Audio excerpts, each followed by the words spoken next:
আমার মনে হয় আমেরিকা এই জাতে মাতাল হলো, ওরা যেহেতু তালে ঠিক আছে, এই কারণে এই ডোনাল্ড ট্রাম্প নামে এই লোকটাকে থামানো লাগবে। আপনারা প্রকাশ্যে মানবতা বিরোধী অপরাধ যারা করে, যেহেতু সারা দুনিয়ার মানুষকে সবক দিয়ে বেড়ান মানবতার, গণতন্ত্রের, যারা ফিলিবস্তা কি করেছে তামাম দুনিয়া দেখেছি। সুতরাং আমেরিকার আমার মনে হয় এই মুহূর্তে উচিত এই পৃথিবীর নিকৃষ্ট জাতি এই ইহুদিদের পক্ষ না নিয়ে, তারা যেহেতু খ্রিস্টান, তাদের নবী হযরতে মুসা ঈসা আলাইহিস সালামকে এই ইহুদিরা তারা দাবি করেছিল যে তাকে আমরা মেরে ফেলেছি। এমনকি তার মা হযরতে মরিয়ম আলাইহিস সালাম, তার চরিত্রের উপরে অপবাদ পর্যন্ত দিয়েছিল এই ইহুদিরা। তাই আপনারা নিজেদের জাতির যারা কর্ণধার, তাদেরকে যারা কলঙ্কিত করে, তাদের পক্ষ অবলম্বন করবেন, এটা আপনার বিবেকে মেনে নেয়।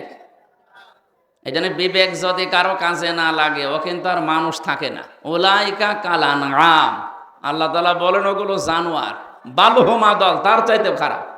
মানুষ নামে কিছু অমানুষ আছে, তার ভেতরে নেতানিয়াহু একজন, মোদি একজন, ট্রাম্প একজন। কি কথা বলেন না? এগুলোকে মানুষ বলা যায় নাকি অমানুষেরা? পৃথিবীর নিকৃষ্ট মানুষের তালিকা আপনি দেখবেন ইন্টারনেটে, এদের যাদের নাম বললাম এদের নাম আছে, আরেকজনের নাম আছে ওইটা বলা ঠিক না, এই জন্য বললাম না। তো এই যে মানুষগুলো, লাহুম কুলুবুন লা ইয়াফকাহুনা বিহা, এই আয়াতে আল্লাহ জানিয়েছেন যাদের কলব আছে, হৃদয় আছে, কমন সেন্স আছে, বিবেক আছে, কিন্তু এটা কাজে লাগায় না।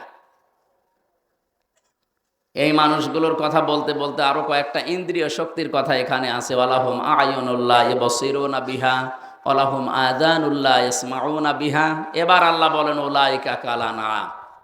এই যে বিবেক যারা কাজে লাগায়নি, যারা দেখার পরেও না দেখার ভান করে থাকে, যারা শোনার পরেও না শোনার ভান করে থাকে, এগুলো মানুষ নেই, এগুলো জানোয়ার, তার চাইতেও খারাপ। উলাইকা হুমুল গাফিলুন, এরা গাফেল। এরা কি? এদেরকে যতই কিছু বলেন, এই মানুষগুলো সচেতন হবে না। এই জন্য হেদায়েত পাওয়ার জন্য কিছু রাস্তা আল্লাহ দুনিয়াতে দিয়েছে। যখন ও রাস্তা মানুষ ওভারটেক করে ফেলে, সীমা লঙ্ঘন করে ফেলে, সীমা অতিক্রম করে, তখন তার কপালে আর হেদায়েত থাকে না। এটা সূরা ইউনূসের ভেতরে আছে। ফেরাউনকে আল্লাহ রাব্বুল আলামিন শেষে আর হেদায়েত দেননি। কারণ কি? সে এমন জায়গায় পৌঁছিয়েছিল যে হেদায়েত পাওয়ার জন্য সে বর্ডার পর্যন্ত শেষ করে ফেলেছে, বর্ডারেও থাকে নাই। হাত্তা ইদা আদরাকাহুল গারাকু ক্বালা আমানতু আন্নাহু লা ইলাহা ইল্লাল্লাযী আমানাত বিহি বানু ইসরাঈল ওয়া আনা মিনাল মুসলিমিন। ও যখন ডুবে যাচ্ছিল তখন বলেছে আমি ঈমান আনলাম, বনি ইসরায়েলরা যার উপরে ঈমান এনেছে তার উপরে ঈমান আনলাম। তারপরও সরাসরি ও আল্লাহর নাম বলে নাই। ও যদি বলতো আল্লাহ তুমি একজন আছো, আমি তোমাকে মানি, এই মুহূর্তে আমি সব কিছু ছেড়ে দিয়ে তোমারে বিশ্বাস করলাম, তাফসিরে ফি জিলালিল কোরআনে সাইয়্যিদ কুতুব রহমতুল্লাহ আলাইহি লিখেছেন, ওই পর্যন্ত আল্লাহ তারে মাফ করে দিত। কিন্তু না, ও আর বলে নাই। ও লা ইলাহা পর্যন্ত বলেছিল, ইল্লাল্লাহ বলতে পারে নাই। ইল্লাল্লাযী আমানাত বিহি বানু ইসরাঈল, তারপরও সরাসরি আল্লাহর নাম উচ্চারণ করে নাই। আমরা এখান থেকে একটা জিনিস দেখি, বাংলাদেশে যারা কমিউনিস্ট আন্দোলন করে, আপনি দেখবেন সরাসরি তারা আল্লাহর নাম বলতে চায় না। তাদের ব্যানার, পোস্টার, ফেস্টনে দেখবেন ওখানে আল্লাহু আকবার লেখা থাকে না, লেখা থাকে আল্লাহ সর্বশক্তিমান বা সর্বশক্তিমান মহান, এরকম বাংলা অনেক কিছু আমরা লেখা দেখি। সরাসরি আল্লাহু আকবার বলতে আপনার সমস্যা কি? আল্লাহর নাম উচ্চারণ তাদের কাছে এত কষ্ট লাগে। ফেরাউনের যেমন লেগেছিল, ও মরে যাচ্ছে তারপরও আল্লাহর নাম সরাসরি বলে নাই, বলছে বনি ইসরায়েলরা যার উপরে ঈমান এনেছে আমি তার উপর ঈমান আনলাম, ও আনা মিনাল মুসলিমিন, আমি তো মুসলমান। এরপরও ফেরেশতারা আমারে খালি পানির ভেতরে চোবায়। আল্লাহ তখন ডাক দিলেন, আল আন, এখন, অকদ আসাইতা ক্বাবলু ওয়া কুনতা মিনাল মুফসিদিন, এর আগে তুমি তো বড় সন্ত্রাসী ছিলে। তুমি বলা ঠিক না, এখানে তুই বলা দরকার, কারণ তুমি শব্দটা তো সম্মানসূচক হয়ে গেল। অকাদ আসাইতা ক্বাবলু ওয়া কুনতা মিনাল মুফসিদিন, এর আগে তুই বড় সন্ত্রাসী ছিলি, ফ্যাসাদ সৃষ্টিকারী। আল্লাহ তাআলা ওই দিন ঘোষণা দিয়েছিলেন, ফালিয়াউমান নুনাজ্জিকা বিবাদানিকা লিতাকুনা লিমান খালফাকা আয়া। আজকের এই দিনের পর থেকে তোর এই লাশটাকে আমি সুটকি দিয়ে রাখলাম, নিদর্শন দিয়ে রাখলাম, এরপরে যারা দুনিয়াতে আসবে তারা যেন তোকে দেখে শিক্ষা নিতে পারে। সম্মানিত ভাইরা, এখনো পর্যন্ত মোপাম মিশরে জাদুঘরে তার লাশটা সংরক্ষিত করা আছে। এরপরও যদি কেউ শিক্ষা না নেয়, এটা তার কপালের দোষ না আল্লাহর দোষ? বলেন বলেন।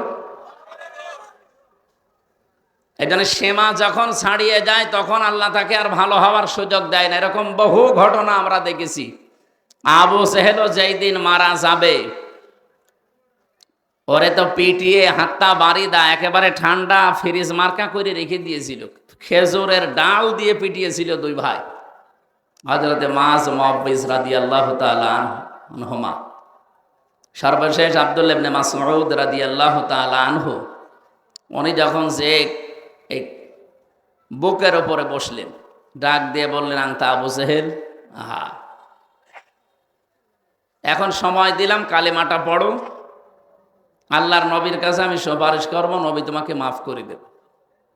ও যদি ওই সময় পড়তো, আমার মনে হয় আল্লাহ ওরে মাফ করে দিত, কিন্তু ওই সময় পড়ার তো আর কোনো কায়দা নেই। ও সীমা লঙ্ঘন করে ফেলেছে, এখন ওর মুখ দিয়ে আর ওগুলো আসে না, তখন উল্টাপাল্টা কথা আসে। তখনও বলেছিল, আব্দুল্লাহর বেটা মোহাম্মদ তোদেরকে জাদু করলেও এখনো আমার পর্যন্ত আসতে পারে না। উনি বলছে, ঠিক আছে, সুযোগ একবার দিলাম, একবার দুইবার তিনবার সুযোগ দেওয়ার পরও যখন সর্বশেষ, সেই মুহূর্তে যদি মোহাম্মদকে আমার সামনে পেতাম, নবীজির ব্যাপারে যখন খারাপ মন্তব্য করেছে তখন ওরে আর ছাড়ে নাই। গলার ভেতরে ছুরি যখন চালাবে, আবু জেহেল ওই দিন বলেছিল, মাসউদ গলাটা যখন কাটতেছো একটু বড় করে কাটবা, মানুষ যেন দেখে বোঝে যে নেতার মাথা। মরে যাচ্ছে, শয়তানের তেজ কমছে না, কারণ ও সীমা লঙ্ঘন করে ফেলেছিল। এই পৃথিবীতে কিয়ামত পর্যন্ত মানবতার সাথে, ইসলামের সাথে যারা সীমা লঙ্ঘন করবে, ও মানুষগুলো শেষ জীবনে ভালো হওয়ার ইচ্ছা করলেও আর হবে না, কারণ ওর সীমা শেষ। দেখেন, 15.5 বছরে যারা জুলুম, অত্যাচার, নির্যাতন সবচাইতে বেশি করেছে, যাদের ইশারায় হয়েছে, এই মানুষগুলো এখন ভালো হওয়ার চেষ্টা করলেও হতে পারছে না। 2 দিন 5 দিন পরে এমন এমন কথা তাদের মুখ দিয়ে বের হয়, মনে হচ্ছে রে এখনো পিটিয়ে সোজা করা দরকার। এত সুযোগ দেওয়ার পরেও যদি মানুষ সংশোধন না হয়, তো ও আর আবু জেহেলের ভেতরে কোনো পার্থক্য আছে? বলেন। এই জন্য আমরা সীমা লঙ্ঘনকারী যেন না হই। সীমার ভেতরে না থাকলে সর্বশেষ আপনি আর হেদায়েতও পাবেন না।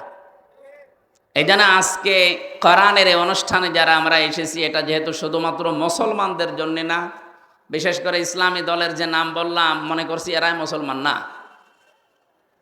হাদা বায়ানুল লিন্নাস যখন পড়েছি, মানুষ পদবাচ্চে আমরা যারা বিবেচিত, সবার জন্য কোরআন। আর মানব সন্তানকে আল্লাহ নিজে যেহেতু সম্মান দিলেন, সেই মানুষের সম্মান নিয়ে পৃথিবীতে যেমন সিনেমিনি খেলা হচ্ছে, বাংলাদেশে এই 54 বছরে খেলা হয়েছে। কথা বলেন না কেন? আগামীতে বাংলাদেশে এই মানব সন্তানদের, কালকে আমার হিন্দু, বৌদ্ধ, খ্রিস্টান, ইহুদি প্রায় 5টা জাতির লোক ছিল কুষ্টিয়ায়। তাদের সাথে বিভিন্ন ভিন্ন ধর্ম অবলম্বী যারা, তাদের সাথে আলোচনা ছিল আমাদের কুষ্টিয়া জেলা জামাতের পক্ষ থেকে। ওনারা এখনো ভয় আছে। হিন্দু কুষ্টিয়ার ঐক্য জোটের যিনি সভাপতি বলছিলেন যে আমরা ইসলামের পক্ষে আছি, কিন্তু আমাদের ভয় হয় এই 54 বছরে যারা যা কথা দিয়েছে কেউ কথা রাখে নাই। কার যেন একটা কবিতার শেষ লাইন আছে না, কেউ কথা। ওনারা বলছে আপনারা কথা রাখবেন। আমাদের জেলা আমির অধ্যাপক আবুল হাশেম, উনি বললেন আপনারা একটা বার শুধু একটু আস্থা রেখে দেখেন, 54 বছর তো দেখলেন, এবার শুধু ইসলামের হাতে দিয়ে দেখেন, আপনাদের এই বিশ্বাসের মর্যাদা আমরা রাখবো ইনশাআল্লাহ। আমিরে জামাত ডাক্তার শফিকুর রহমানকে যেভাবে আপনারা দেখেন, ওনাকে যেহেতু আমরা ফলো করে চলি, আমাদেরকেও আপনারা ওইভাবেই পাবেন। কি কথা বললেন না কেন? আমিরে জামাতের যে হাসপাতাল আছে, যে প্রতিষ্ঠান আছে, 2200 মানুষ কাজ করে, তার ভেতরে 350 হচ্ছে অন্য ধর্মের, হিন্দু, খ্রিস্টান, বৌদ্ধ। আমরা চাই এদেশে আমরা যারা জন্ম নিয়েছি সংখ্যালঘু সংখ্যাগুরু বলে আমরা কিছু নেই, সবাই আমরা এদেশের বৈধ নাগরিক এবং সম্মানিত মানুষ আমরা এদেশের। কথা বলেন না কেন? সুতরাং আল্লাহর এই সৃষ্টির ভেতরে সবচাইতে বেশি সম্মান আল্লাহ যাদের দিলেন, এই সম্মানিত মানুষদের সম্মান নিয়ে আগামীতে কেউ যেন আর সিনিমিনি খেলতে না পারে, সেই ব্যবস্থা এখনই করার সময়।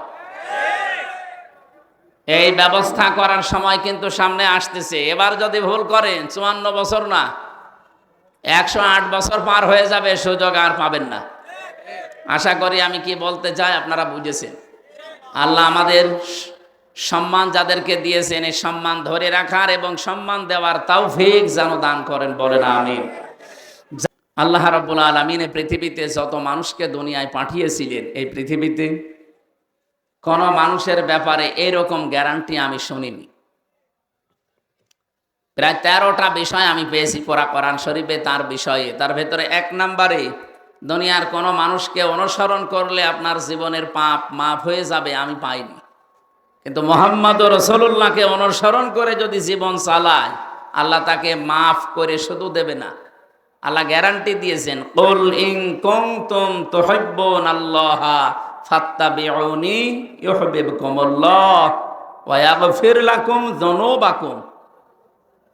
হে নবী, আপনি বলুন, তোমরা যদি আল্লাহকে ভালোবাসি এই দাবি করো, ফাত্তাবিউনি, আমি রাসূলের অনুসরণ করো। এ পর্যন্ত যদি কেউ মানতে পারে, আল্লাহ বলেন ইউহিব্বুকুমুল্লাহ, আমি আল্লাহ নিজেই তাকে ভালোবাসবো। ভালোবেসেছি এ কথা এখানে নেই। ইউহিব্বু মোজারে, বর্তমান, ভবিষ্যৎ, প্রেজেন্ট, ফিউচার। কেউ যদি রাসূলকে অনুসরণ করে, আমার আল্লাহ তাকে ভালোবাসা আরম্ভ করবে।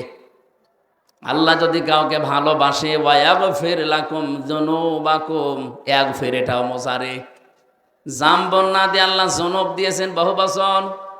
ওর জীবনের একটা অপরাধ আল্লাহ রাখবে না, সবগুলো মাফ করে দেবে। একটা আমার মনে হয় এখানে আমরা অনেকে জন্মের পর থেকে শুনতেছি, কিন্তু কয়েকটা তথ্য এখানে পাবেন যেটা এখনই আমাদের শুনলে মানতে মনে চাইবে। এদিকে তাকান, আল্লাহ তাআলা বলেন, কুল ইন কুনতুম তুহিব্বুনাল্লাহা ফাত্তাবিউনি। নবী আপনি বলেন, যদি তারা দাবি করে যে আল্লাহ তোমাকে ভালোবাসি, এ দাবি আমাদের আছে না? দল আমাদের আলাদা থাকতে পারে, আল্লাহকে আমরা ভালোবাসি এ দাবি আমাদের সকলের আছে, এমনকি অন্য ধর্মের লোকদেরও আছে। কালকে যে হিন্দু দাদা কথা বলছিলেন, উনি প্রথমেই শুরু করলেন যে আমাদের আল্লাহ। প্রথমটা কথা শোনার পরে মনে করলাম একটা হিন্দু মানুষ আল্লাহর নাম বলে। ওদের ভেতরে এইটা আছে, কিন্তু পারিবারিক কারণে, সামাজিক কারণে, ধর্মীয় কারণে ওরা মানতে পারে না। কিন্তু যে মানুষগুলো এগুলো ছাপিয়ে চলে যায়, তারা ঠিক মেনে নেয়। সবার ভেতরে এই আশা যে আমার ভগবান বলেন, গড বলেন, আল্লাহ বলেন, যাই বলেন না কেন আমরা তাকে ভালোবাসি, তাকে রাজি করতে চাই। আল্লাহ পাক বলেন, দাবি যাদের আছে হে নবী আপনি তাদেরকে বলেন ফাত্তাবিউনি, তারা যেন আপনার অনুসরণ করে। এবার আমার প্রশ্ন হচ্ছে, আপনি রাসূলকে অনুসরণ করবেন, এই বাংলাদেশে বহু মানুষ বলে যে আমরা নবীওয়ালা কাজ করি। কথা ভালো করে বুঝবেন, উল্টা দিকে নিয়ে যেন না। আপনি যে বলেন যে আমি নবীওয়ালা কাজ করি, মুহাম্মদুর রাসূলুল্লাহ সাল্লাল্লাহু আলাইহি সাল্লামকে কি জন্মের পরে মানুষ নবী বলতো? কয় বছরে? উনি যেদিন নবুয়ত পেয়েছেন 40 বছরে, তখন মানুষ তাকে নবী, তিনি স্বীকৃতি দিয়েছেন, বাড়িতে এসে স্ত্রী মেনে নিয়েছে, বন্ধু মেনে নিয়েছে, চাচাতো ভাই মেনে নিয়েছে, কাজের লোক বাড়িতে যিনি পালিত পুত্র সে মেনে নিয়েছে। তার মানে উনি নবী হয়েছেন 40 বছরে। এর আগে ওনাকে কেউ নবী বলে ডাকতো না, বলতো আল আমিন, আস-সাদিক।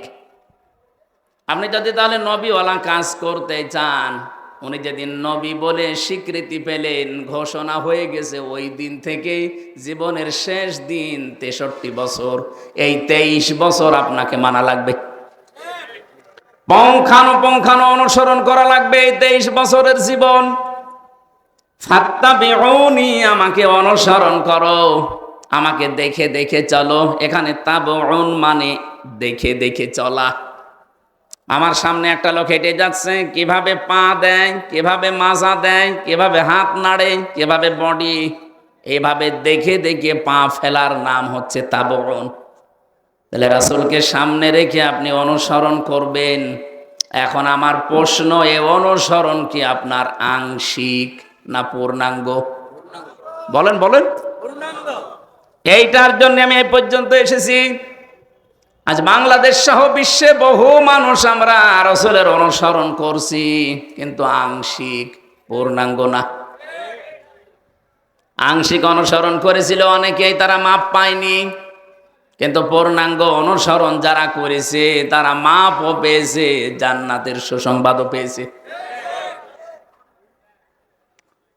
নবীজির পড়া জীবনী আপনি পড়বেন, সাহাবায়ে কেরামের জীবনী পড়েন, বহু কাফেরের জীবনী আমি পড়ে দেখেছি।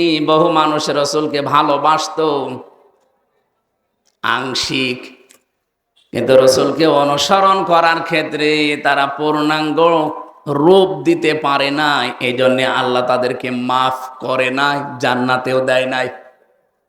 আব্দুল্লাহ বিন ওবায়ের নাম আমরা জানি অনেকেই। এই লোকটা রাসূলের এত অনুসরণ করেছে, তার পুরা জীবন আমি পড়ি, মাত্র 2টা ভুল পেয়েছি। 1 নম্বরে উহুদের ময়দান থেকে 300 মানুষ নিয়ে ভেগে গিয়েছিল। 2 নম্বরে ও রাজনৈতিক জীবনে বিশ্ব নবীকে মানত না, ওর আদর্শ ছিল আবু জেহেল। ও রাসূলের পেছনে নামাজ পড়েছে, রাসূলের মতো জামা গায়ে দিয়েছে, রাসূলের মতো দাড়ি রেখেছে। আর এমন কোনো কিছু আমি পাইনি জীবনে যে অনুসরণ রাসূলের মতো হয়নি, সব রাসূলের মতো। শুধু রাজনৈতিক জীবনে বিশ্ব নবীকে নেতা মানে নাই, ওর নেতা ছিল, আদর্শ ছিল আবু জেহেল।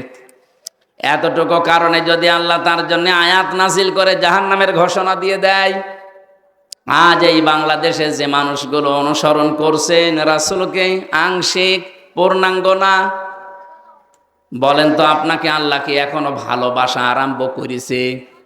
না। ফাত্তাবিউনি, এ পর্যন্ত আপনাকে অনুসরণ করা লাগবে, আংশিক না, পূর্ণাঙ্গ। আপনার নাম রাখা থেকে শুরু করে একেবারে মৃত্যু পর্যন্ত। এই জন্য আয়াতে আল্লাহ জানালেন, ওয়াবুদ রাব্বাকা হাত্তা ইয়াতিয়াকাল ইয়াকিন। সূরা হিজরের 99 নম্বর আয়াতে আল্লাহ বলেন, হে নবী, আপনার রবের ইবাদত করবেন ওই দিন পর্যন্ত যতদিন আপনার কাছে ইয়াকিন না আসে। ইয়াকিন মানে মৃত্যু। ইয়াকিন মানে কি? যতক্ষণ পর্যন্ত আপনার কাছে মরণ না আসে আপনি ততক্ষণ ইবাদত করবেন। যেহেতু রাসূলের অনুসরণ করা লাগবে আংশিক না পূর্ণাঙ্গ, তাহলে আল্লাহ আপনাকে ভালোবাসা আরম্ভ করবে, আরম্ভ করে নাই। তাহলে এখন আমাদের উচিত হচ্ছে আমাদের অনুসরণ করা লাগবে মাথা থেকে পা পর্যন্ত, রান্নাঘর থেকে আন্তর্জাতিক জীবন পর্যন্ত। কি আংশিক আংশিক না পূর্ণাঙ্গ? এই পূর্ণাঙ্গটা বলতে গেলে কিছু মানুষের মন পাওয়া যায় না। আমরা তো পূর্ণাঙ্গ অনুসরণের কথা বলি। আপনি যখনই পূর্ণাঙ্গ অনুসরণ আরম্ভ করে দেবেন তখন আল্লাহ আপনাকে ভালোবাসা শুরু করবে। তাহলে এই দেশে যে আলেম, যে ইমাম, যে মুসলমান এখনো রাসূলুল্লাহকে পূর্ণাঙ্গ অনুসরণ আরম্ভ করে নাই, তাকে আল্লাহ ভালোবাসা শুরু বলেন বলেন না, করে নাই। আপনি পূর্ণাঙ্গ অনুসরণ আরম্ভ করার নিয়ত করেন, এখন থেকেই যদি আপনি কাজে লেগে পড়েন যে আমি এখন থেকে বিশ্ব নবীকে 40 থেকে 63, তিনি যেহেতু নবী ছিলেন এই সময়টা, আমি পূর্ণাঙ্গতাকে অনুসরণ করার সিদ্ধান্ত নিয়ে মাঠে নেমে পড়লাম। যখন নেমে পড়বেন তখনই আল্লাহ আপনাকে ভালোবাসা শুরু করবে। আর আল্লাহ যদি আপনাকে ভালোবাসা আরম্ভ করে দেয়, আল্লাহ বলেন ওয়াগফির লাকুম যুনুবাকুম, একটা গোনাও তো রাখবো না, পুরা জায়গাটা আমি আল্লাহ মাফ করে পরিষ্কার করে দেব। যেহেতু জামবন আল্লাহ দিতে পারতেন, জুনুব দিয়েছেন, একটা গোনাও থাকবে না। বাংলাদেশে বগুড়াতে যে থানা আছে, আপনি যদি কোনোদিন অপরাধ করেন দেখবেন ওই থানাতে চার্টে আপনার নাম লেখা হয়ে যায়। আপনি হয়তো মামলা থেকে অব্যাহতি পেলেন, থানা থেকে বের হয়ে চলে আসলেন, আপনার নাম কিন্তু মুছবে না, নাম থাকবে। আবার অপরাধ করবেন, আবার নাম উঠবে। আল্লাহ পাক বলেন আমি এমন ভাবে ওয়াগফির লাকুম যুনুবাকুম, গুনাহগুলো এমন ভাবে মাফ করে দেব, ওই জায়গাটা তো পরিষ্কার হয়ে যাবে, ফাঁকা থাকবে না। আমি আল্লাহ ওই জায়গাতে নেকি দিয়ে ভরাট করে দেব। এই যে নেকি দিয়ে ভরাট করে দেব, এটা কোথায় আছে? সূরা ফুরকানের ৭১ নম্বর আয়াতে আছে, ৭০ নম্বর আয়াতে ফাউলাইকা ইউবাদদিলুল্লাহু সাইয়্যাতিহিম হাসানাত।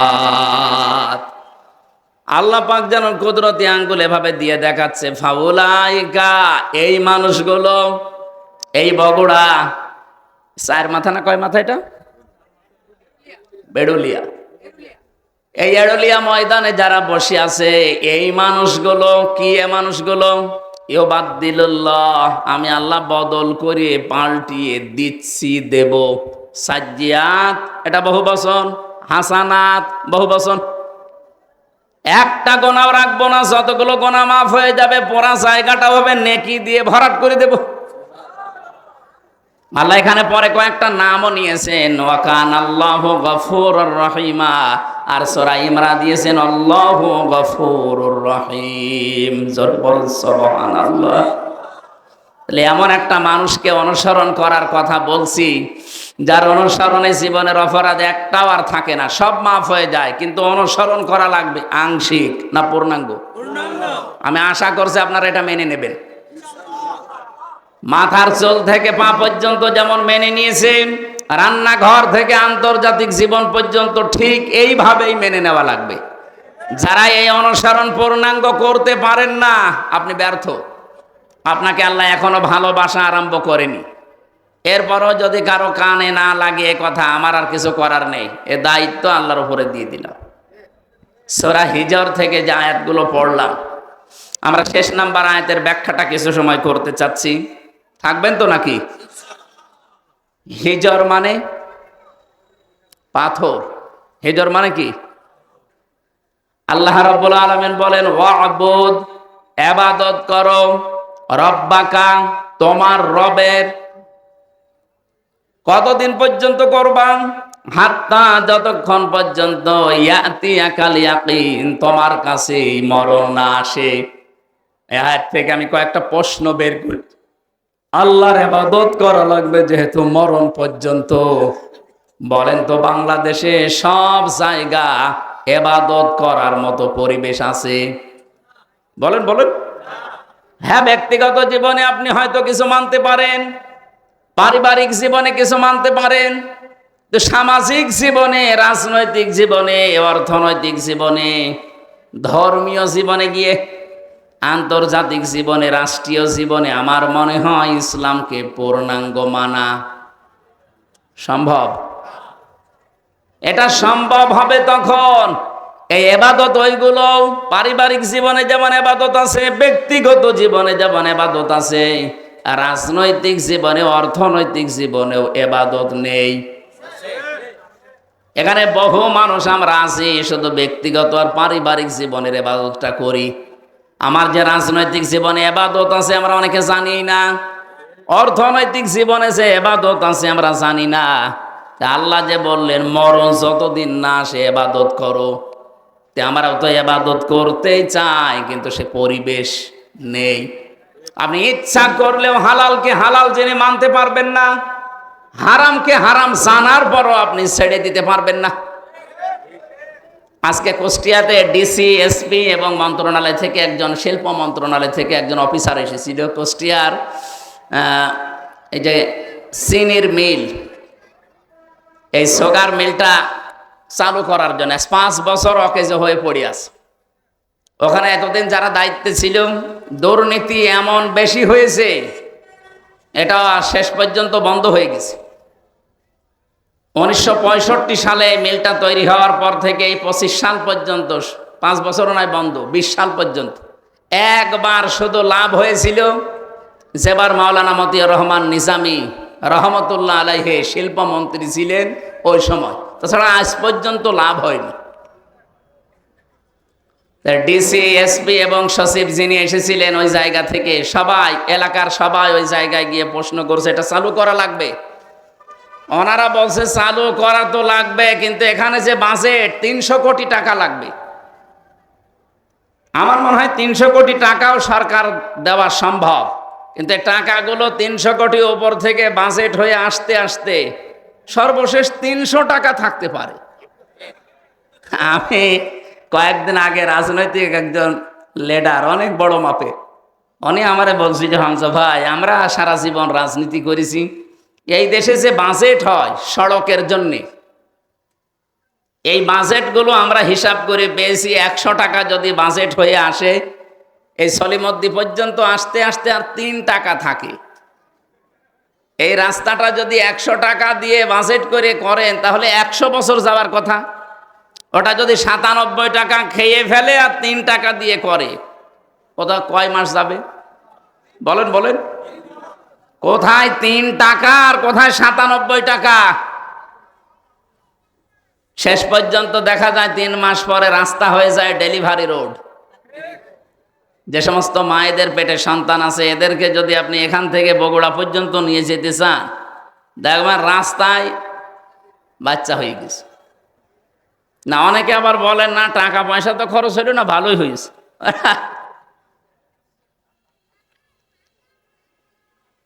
তো এই মেলটা চালু করার জন্য আজকে এলাকাবাসী সবাই এসে ডিসি, এসপি সাহেবকে বলছিল যে আপনারা উদ্যোগ নেন। তো উদ্যোগ নিয়ে করবে কি? কারণ এই টাকাগুলো তো আসা লাগবে জায়গা পর্যন্ত।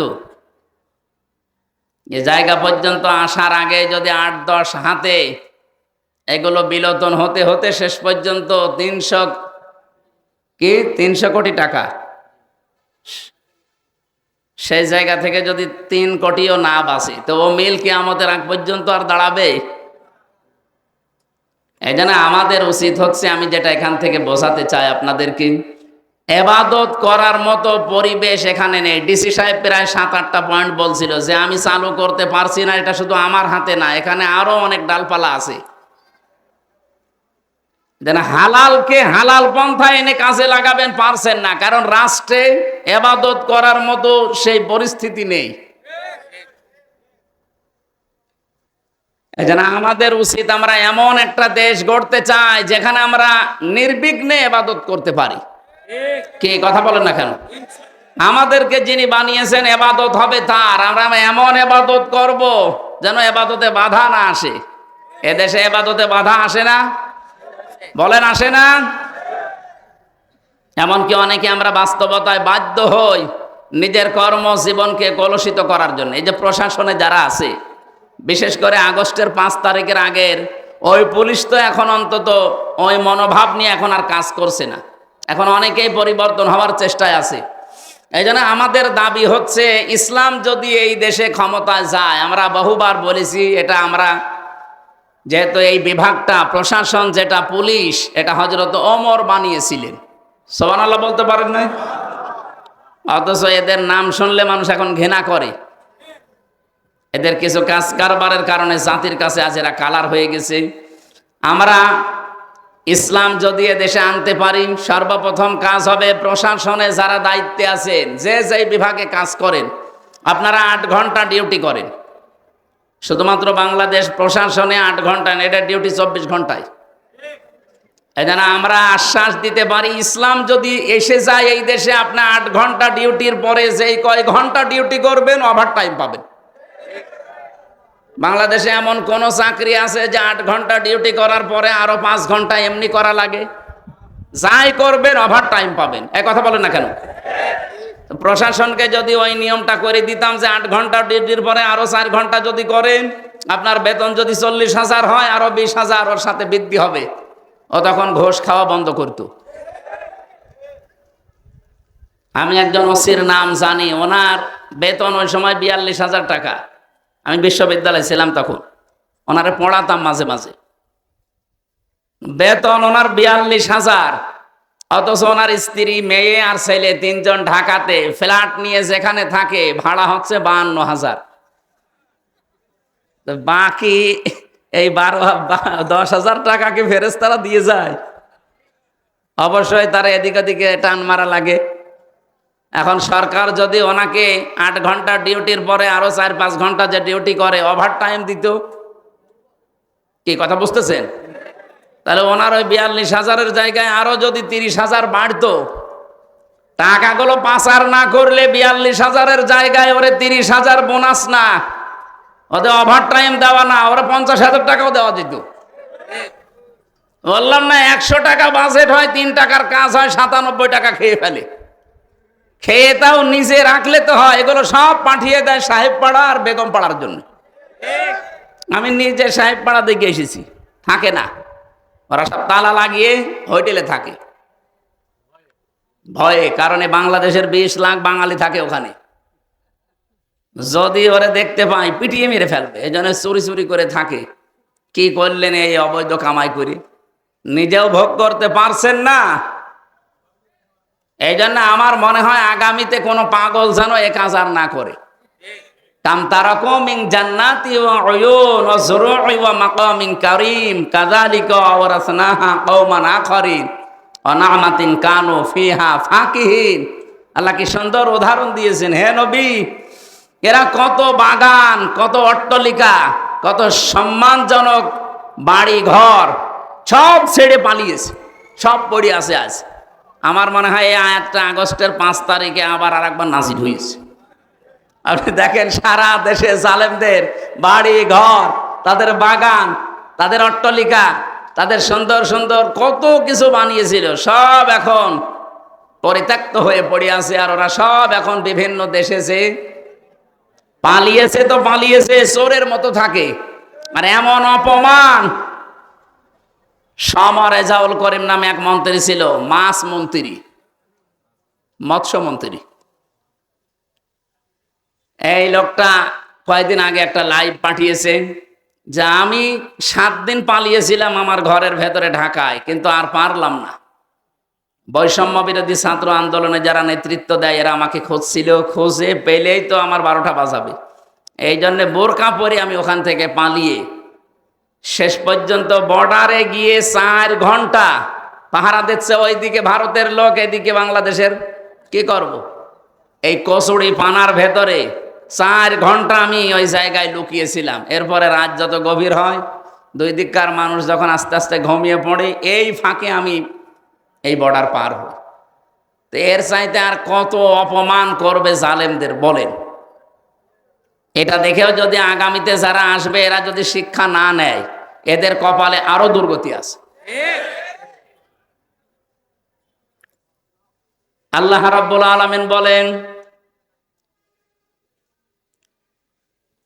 ফাতিলকা বুয়ুতুহুম খাবিয়াতাম বিমা যালামু ইন্না ফি যালিকা লায়াতাল লিকাওমিন ইয়ালামুন। সূরা নমল 19 নম্বর পারার 20 নম্বর পৃষ্ঠার 7 নম্বর লাইনের 52 নম্বর আয়াতে আছে।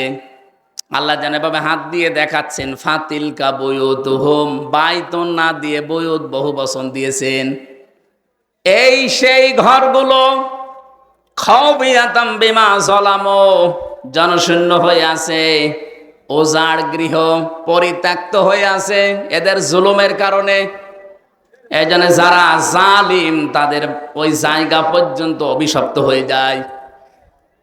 আমি তো আমার কুষ্টিয়ায় দেখেছি হানিফ সাহেবের বাড়ি, ইনু সাহেবের বাড়ি, কামারুলের বাড়ি, ওই জজ মিয়ার বাড়ি, বাড়িগুলো কত জাঁকজমকপূর্ণ ছিল আগস্টের 5 তারিখের আগে।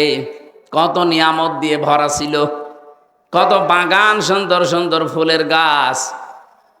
আগস্টের 5 তারিখের বিকাল 5টা বাজতে বাজতে ওটা শ্মশান বানিয়ে দিয়েছে কে? না না, ফাকতি আদাবিরুল কওমিল্লাযিনা যালামু, সূরা আনআম 7 নম্বর পারা 12 নম্বর পৃষ্ঠা 4 নম্বর লাইনের 45 নম্বর আয়াতের প্রথম অংশে আছে। আল্লাহ তাআলা বলেন, জালেমদের শিকড় কাটা হয়ে গেছে। কেটেছে কে? হ্যাঁ, না না, আপনি আলে কতিয়া, এটা মজুর, এর কর্তাকে ফাইলকে জানা নেই। জালেমদের শিকড় কাটা হয়ে গেছে, কিন্তু কেটেছে কে কেউ জানে না। এখন যদি আপনি বাংলাদেশে খোঁজ নেন যে বগুড়াতে যে জালেমদের বাড়ি ঘর ভাঙা হয়েছে, এটা ভাঙলো কে? একটা লোকের নাম বলেন। নেই। কে ভেঙেছে কেউ জানেন?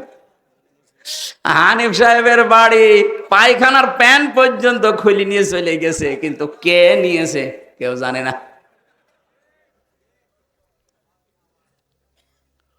এ পর্যন্ত ছিল। আমি যদি এ পর্যন্ত আয়াত শেষ হয়ে যেত, আমি আয়াতটা পড়তাম না। এর পরেরটা আমাদের জন্য, ইন্না ফি যালিকা লায়াতাল লিকাউমিন ইয়ালামুন। ইন্না মানে অবশ্যই, ফি মানে মধ্যে, আল্লাহ আয়াতুনের আগে আবার লামে তাকিদ দিয়েছেন। অবশ্যই এর ভেতরে শিক্ষা আছে যারা জ্ঞানী তাদের জন্যে। কি শিক্ষা? জালেমদের যে শিকড় ছিল, আপনি আগস্টের 5 তারিখের দুপুর পর্যন্ত কেউ এ দেশে ভাবে না যে ও পড়িয়ে যেতে পারে। কথা বলেন, কেউ চিন্তাও করে নাই কোনোদিন। আল্লাহ পাক বলেন ওদেরকে, শিকড়ের দিকে তাকাও। ইউনিয়নের দারোয়ান থেকে সংসদ পর্যন্ত একেবারে থরে থরে জালেমদের সব স্তরগুলো সাজানো ছিল। একটা দুইটা না, কমপক্ষে এক একটা জায়গায় 3টার উপরে স্তর ছিল ওদের। আমি রিমান্ডে প্রায় 7 প্রকার গোয়েন্দা বিভাগের লোক পেয়েছিলাম। ওরা আমার জিজ্ঞাসাবাদ করতে আসতো। যত গোয়েন্দা বিভাগ আছে একটার পর একটা আসে আর জিজ্ঞাসাবাদ করে রিমান্ডে। সবগুলো থরে থরে সাজানো ছাত্রলীগ দিয়ে। আমার যে ধরে নিয়ে এসেছে উনিও ওখানকার, মামলার যে আয়ু সে ওখানকার, যেই ম্যাজিস্ট্রেট আমার মামলায় রিমান্ড দেবে 10 দিন সেও ওখানকার, যারা রিমান্ডে আমাকে কষ্ট দেবে তারাও ওখানকার। এ মামলা যেদিন তোলা হবে, যে পিপি আছে সরকারি পিপি সে ওখানকার, এমনকি যে জজ রায় দেবে সে জজও ওখানকার। আমার কি আছে বলেন তো? আছে? না না, আমার শুধু একজন উকিল আছে, এরকম এক মুরব্বী উকিল, ওর কথা শুনলেও চলে না শুনলেও চলে। আমি থরে থরে দেখলাম প্রায় 7 থেকে 8 প্রকার পর্যন্ত জালেমদের স্তরগুলো সব সাজিয়েছে। ওরা শুধু এই মামলার বিষয় না, বাংলাদেশে যত দিক আর বিভাগ ছিল প্রত্যেকটাই ওদের সাজানো। কিন্তু আল্লাহ পাক এমন ভাবে শিকড় কেটেছে, কে কেটেছে কেউ জানে না। এদের এত বড় শিকড় যদি কেটে ফেলা হয়, আগামীতে যারা চেয়ারে বসবেন তারাও যদি এখনই যে আন্টি শান্টি শুরু করেছেন এইটাই যদি আপনার থাকে, আপনিও বিশ্বাস করতে পারেন 5 বছর পরে আপনার বাড়িও শ্মশান হয়ে যাবে। কথা বুঝেছেন? এরপরও যদি না বোঝার ভান করে থাকেন, আপনার ওয়াজে হবে না।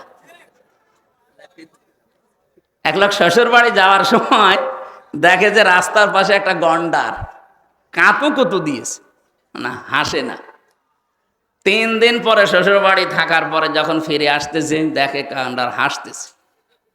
বলছে, গন্ডার তোমার 3 দিন আগে কাঁতু কুতু দিলাম, তখন তো হাসলে না, এখন হাসতেছ। গন্ডার বলছে, বন্ধু 3 দিন সময় লেগেছে চামড়া ভেদ করে কাঁতু কুতু লাগতে। গন্ডারের তো তাও 3 দিন পরে কাঁতু কুতু লাগে, আমাদের 54 বছরও লাগে নাই। এই লোকটা 54 বছর চিল্লিয়ে বেড়াচ্ছে এই লোকটা 54 বছর চিল্লাচ্ছে, কাতো কত দিচ্ছে কত কায়দায়। হ্যাঁ, কথা বলেন না কেন? কথা বলছেন? আমরা গন্ডার সাইড দেও, এই জন্যে গন্ডার মার্কা হলে হবে, শিক্ষা নেওয়া লাগবে এখান থেকে। এবাদতের পরিবেশ এখনো আসে নাই। শুধু নামাজের ফরজ 13টা 14টা ওয়াজিব মেনে নামাজ পড়লেন ফরজ মনে করি। আরে ভাই, নামাজ যেমন ফরজ, পর্দা করা কি? পর্দা করার মতো পরিবেশ বাংলাদেশে 100% জায়গায় আছে? কত জায়গায় পর্দাশীল মেয়ে লোকেরা লাঞ্ছিত, অপমানিত হয়। যদি আমরা পরিবেশ তৈরি করে দিতে পারতাম, কেউ সাহস পেত না বোরকাওয়ালা পর্দাওয়ালা কোনো মেয়েকে অপমান করার। অর্থনীতিতে যে সমস্ত বিষয়গুলো থাকার কথা একটাও পাওয়া যায় না। অর্থনীতি যারা চালাচ্ছে, আপনি দেখেন যারা অর্থনীতি পড়ে, মোশারাকা লাগে, মোদারাবা লাগে, মোরাবাহা লাগে, বায়ে সালাম লাগে, বায়ে ইস্তেসনা লাগে, বায়ে মুআজ্জাল লাগে, ওয়াহেদা লাগে, এরকম 28টা নিয়ম পড়েছি। ইসলামী ব্যাংক বাদ দিয়ে বাংলাদেশে কোনো ব্যাংকে এই নিয়ম চলে না। যত ব্যাংক আছে আপনি একটা একটা করে দেখান তো। সোনালী, রূপালী, তারপরে চৈতালি আছে ওটাও কয়েকদিন পরে হবে।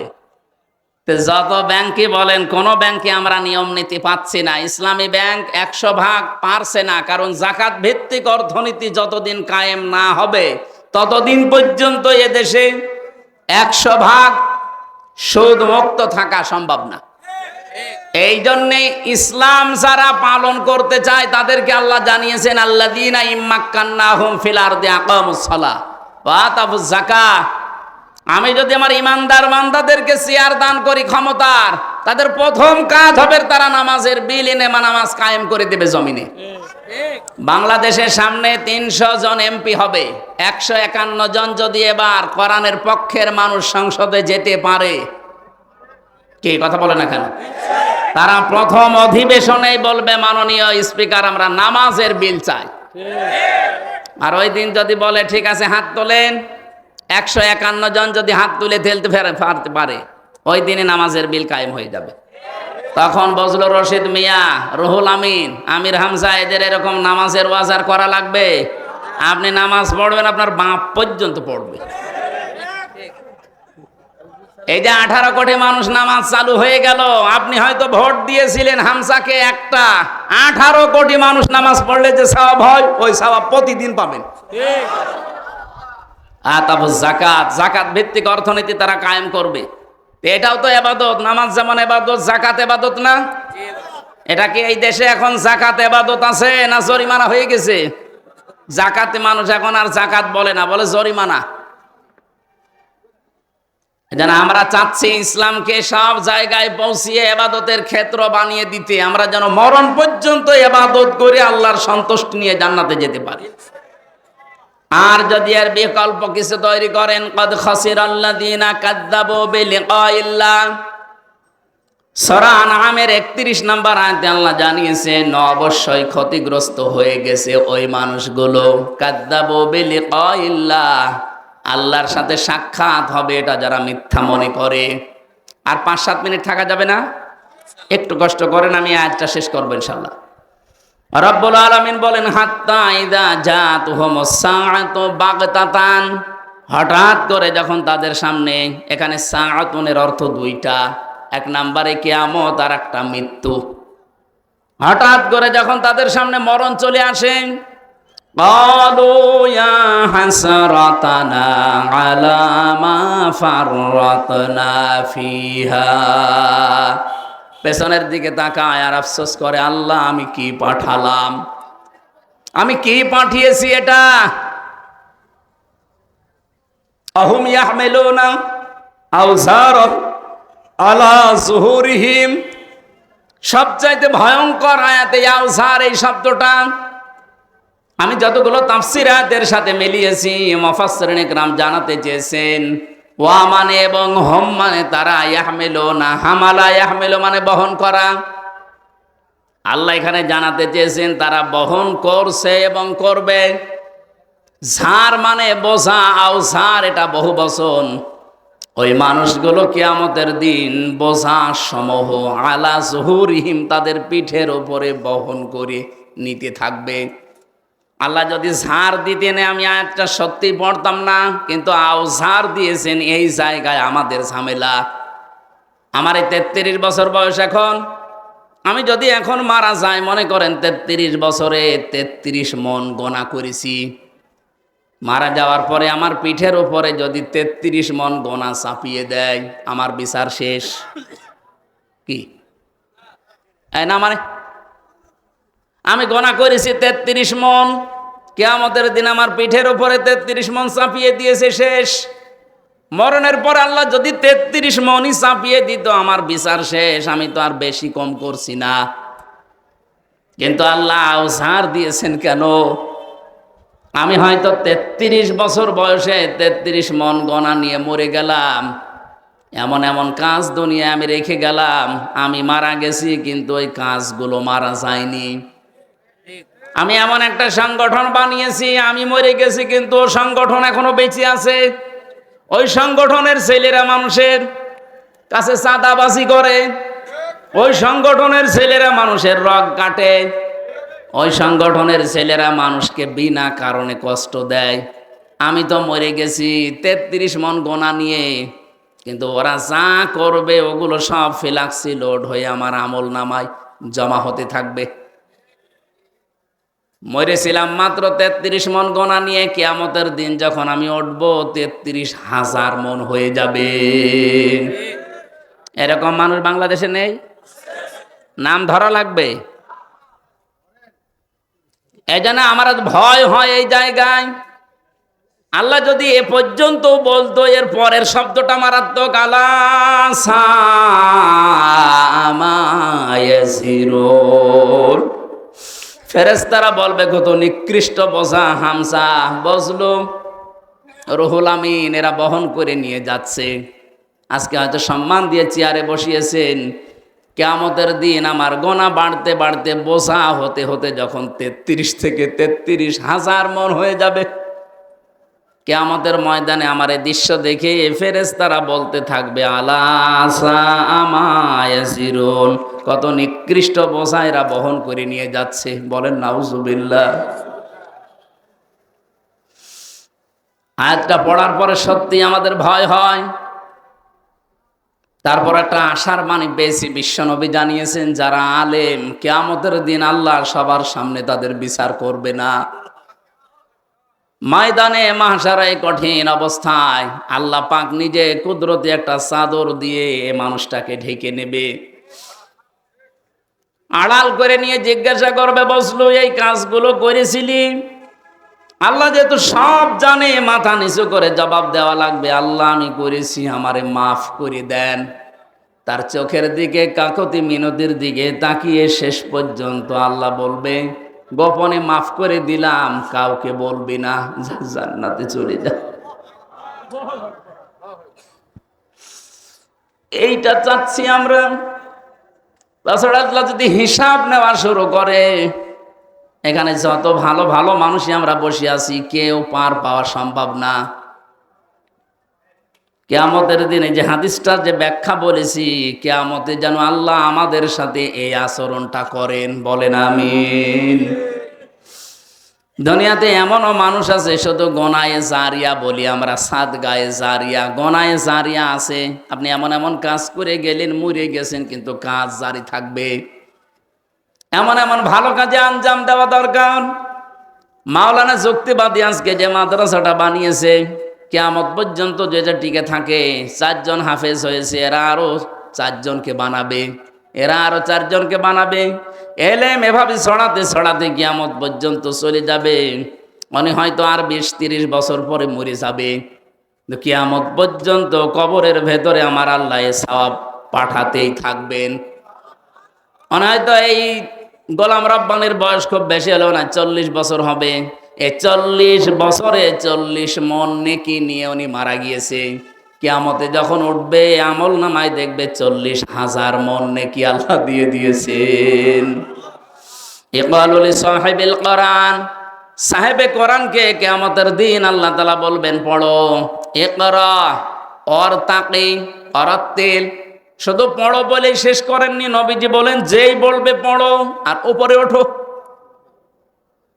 অর তাকে অরাত্তেল, উপরে উঠতে থাকো তার তিলের সাথে পড়তে পড়তে। তার তিলের সাথে পড়া বলতে আমি এখানে 4টা বিষয় পেয়েছি। কোরআন শরীফের ভেতরে আপনি 3টা শব্দ পাবেন কোরআন পড়ার ব্যাপারে, কারা আর রাতালা আর তালাওয়া। এখানে রত্তিল শব্দটা আছে। কেউ যদি সত্যি রত্তিলের সাথে পড়তে পড়তে উপরে উঠতে চায়, দুনিয়া থেকে 4টা বিষয় তারে মানা লাগবে। 1 নম্বরে তাকে শুদ্ধ করে পড়তে হবে তার তিলের সাথে, 2 নম্বরে ওটা বুঝতে হবে, 3 নম্বরে ওই বোঝা বিষয়ের ওপরে নিজের জীবনে কাজ করা লাগবে, 4 নম্বরে ওটা যেন মানুষ মানতে পারে সেই পরিবেশ তৈরি করে দেওয়া লাগবে। আমরা যেহেতু ইবাদতের ক্ষেত্র তৈরি করতে চাই বাংলাদেশে, আর এটাই সবচাইতে বেশি এগিয়ে আছে বাংলাদেশ জামাত ইসলামী, ইসলামী ছাত্র শিবির, ইসলামী ছাত্রী সংস্থা এবং অন্যান্য ইসলামী দল যতগুলো আছে তারা চেষ্টা চালাচ্ছে এই দেশে যেন আমরা পুরা ইসলাম মানে এবাদত যেন আমরা আল্লাহর মরণ পর্যন্ত করতে পারি, সেই পরিবেশ আমরা তৈরি করতে চাই। এই 54 বছর আমাদের কাঁধের ওপরে পাড়া দিয়ে অনেকে অনেক কাজ করেছে, এবার কিন্তু সবাই বুঝে ফেলেছে। চরমনায়ের পীর মাওলানা মামুনুল হক এবং অন্যান্য ইসলামী যতগুলো দল বড় বড় আছে, জামাত ইসলামী বাংলাদেশের আমিরে জামাত, সবাই বলছে এবার আর কাউকে আমরা সুযোগ দিতে চাই না, ইসলামের বাক্স হবে এবার একটা। জোয়ার যেভাবে এসেছে আশা করছি এবাদতের ক্ষেত্র সারা বাংলাদেশের রান্নাঘর থেকে আন্তর্জাতিক জীবন পর্যন্ত তৈরি হয়ে যাবে ইনশাআল্লাহ। কামা কোনটা তোরাত্তিল ফিদ দুনিয়া, যেভাবে পড়তে দুনিয়ায় ওইভাবে পড়ো। ফাইন্না মানজিলাকা ইনদা আখিরি আয়াতিন তাকরাউহা, পড়তে পড়তে যে পর্যন্ত যেতে পারবা ওই পর্যন্ত যে তোমার মনজিলে মাকসুদ হবে। এজন্য দুনিয়াতে কোরআনের সাথে সম্পর্ক রেখে কিয়ামতের দিন আল্লাহ যদি আমাদের পড়তে বলে, পড়তে পড়তে যেন আরশ পর্যন্ত চলে যেতে পারি।